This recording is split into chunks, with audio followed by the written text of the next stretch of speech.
Hello दोस्तों, मेरा नाम है आज़ाद और मैं हूं अचीवमेंट ग्रुप ऑफ एजुकेशन से।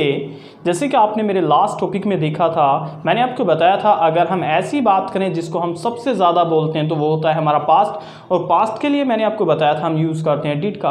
अब एक और चीज़ देखना स्टार्ट करते हैं पास्ट में, वो आज की क्या चीज़ है। अगर हम बात करें, देखो डूअर और एक्शन कभी चेंज नहीं होते हैं, जब भी चेंज होता है वो होता है टाइम वर्ड। अगर हम बात करने लगे आज टाइम वर्ड के पहले इस पर यूज़ करें वॉज या फिर वर, देन फॉर्मूला बनता है डूअर वॉज या वर, और एक्शन की फर्स्ट फॉर्म में हम प्लस कर देते हैं आईएनजी। बात करते हैं यूज़ कहाँ पे करते हैं। दो तरीके होते हैं। अगर हिंदी से जाएं, ऐसे सेंटेंसेस जिनके लास्ट में आता है रहा था, रही थी, या फिर अगर हम बात करने लगे रहे थे वाली, या तो हिंदी के अकॉर्डिंग आए ऐसे सेंटेंसेस जिनके लास्ट में रहा था, रही थी, रहे थे, या तो हम इस तरीके की बात करते हैं। या फिर अगर अकॉर्डिंग टू स्पोकन इंग्लिश आए, स्पोकन इंग्लिश क्या बोलती है, अगर हम बात करें एक ऐसी कंडीशन या ऐसे सेंस की, एक ऐसा पास्ट जिसका हमें पक्के से पता था, या एक ऐसा काम जो काम हमारी आंखों के सामने चल रहा था, या जिस काम को हम अपनी आंखों से होते हुए देख सकते थे या फिर कानों से सुन सकते थे, ऐसे काम के लिए according to doer. According to doer कैसे, अगर एज अ डूअर हमारे पास है ही, सी, इट, कोई नाम है, या फिर अगर हम बात करने लगे आए या एक चीज़ की, इन सभी के साथ में हम यूज़ करते हैं वॉज। अगर हम बात करें वी, दे, यू, या फिर एक से ज़्यादा की बात करें, इन सभी के साथ में as a time word use करते हैं वर, और जो भी एक्शन मिलता है एक्शन की फर्स्ट फॉर्म में लगाते हैं आईएनजी। जैसे एज एन एग्जाम्पल अगर हम जाएं, मैंने आपसे कहा, मैंने कहा तुम पढ़ रहे थे। मैंने आपको देखा था कुछ समय पहले आप पढ़ रहे थे, देन मैंने आपसे क्या कहा, मैंने कहा भाई तुम पढ़ रहे थे। तो इंग्लिश में क्या बोलते हैं, इंग्लिश में बोलते हैं यू वर। अब पढ़ना होता है स्टडी, आईएनजी लगाएंगे तो बन जाएगा स्टडिंग। मैंने कहा यू वर स्टडिंग, आपने कहा मैं पढ़ रहा था, तो इंग्लिश में क्या बोलते हैं, आई वॉज स्टडिंग। इंग्लिश में बोलते हैं आई वॉज स्टडिंग। या मैंने आपसे कहा, मैंने कहा भाई तुम सो रहे थे। मैंने आपको सोते हुए देखा था, मैंने आपसे कुछ समय बाद क्या कहा, मैंने कहा तुम सो रहे थे। तो इंग्लिश में क्या बोलते हैं, इंग्लिश में बोलते हैं यू वर स्लीपिंग। आपने कहा मैं नहीं सो रहा था, आपने मना कर दिया, तो इंग्लिश में बोलते हैं आई वॉज के साथ में नोट को जोड़कर बोलते हैं वॉजंट, आई वॉजंट स्लीपिंग। या मैंने आपसे कहा, मैंने कहा भाई तुम खाना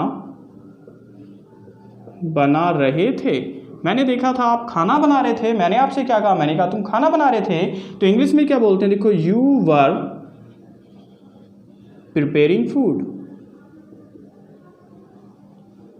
आपने कहा मैं खाना नहीं बना रहा था, तो इंग्लिश बन जाइए आई वॉजंट प्रिपेयरिंग फूड। आपने कहा लेकिन, लेकिन की इंग्लिश क्या होती है, बट। आपने कहा लेकिन मेरी मम्मा खाना बना रही थी, आई मीन आपने कहा मेरी मम्मा खाना बना रही थी, तो इंग्लिश बन जाइए my mother was preparing food. या फिर मैंने आपसे कहा, मैंने कहा भी तुम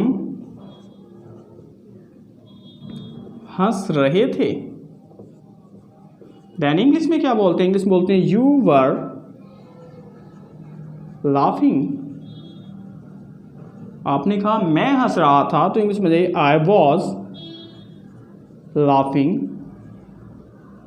मैंने कहा और तुम्हारा दोस्त, तो इंग्लिश में बोलते हैं एंड योर फ्रेंड। आपने तुरंत क्या कहा, आपने कहा मुझे उसके बारे में नहीं पता। आपने मेरे को क्या कहा, आपने मुझे बोला मुझे उसके बारे में नहीं पता, तो इंग्लिश में बोलते हैं आई डोंट नो। अब उसके बारे के लिए लगाएंगे about him, I don't know about him. आपने कहा लेकिन, बट। आपने कहा लेकिन मुझे ऐसा लगता है, तो इंग्लिश में बोलते हैं आई थिंक सो। आपने कहा लेकिन मुझे ऐसा लगता है वो नहीं हंस रहा था, तो इंग्लिश बन जाएगी ही वॉजंट लाफिंग। अगर हम बात करें ऐसी सिचुएशन या ऐसी कंडीशन में कि एक ऐसा काम जो हमारी आंखों के सामने चल रहा था या जिसको हम अपनी आंखों से होते हुए देख सकते थे या फिर कानों से सुन सकते थे, या इन सभी से अलग की बात करें ऐसे सेंटेंसेस या एक ऐसी कंडीशन जहां पे लास्ट में आधा रहा था, रही थी, रहे थे, वहां पे हम यूज़ किसका करते हैं? वहां पे अकॉर्डिंग टू डूअर वोज या वर का यूज़ करते हैं और जो भी एक्शन होता है एक्शन की फर्स्ट फॉर्म में क्या लगा देते हैं? आईएनजी।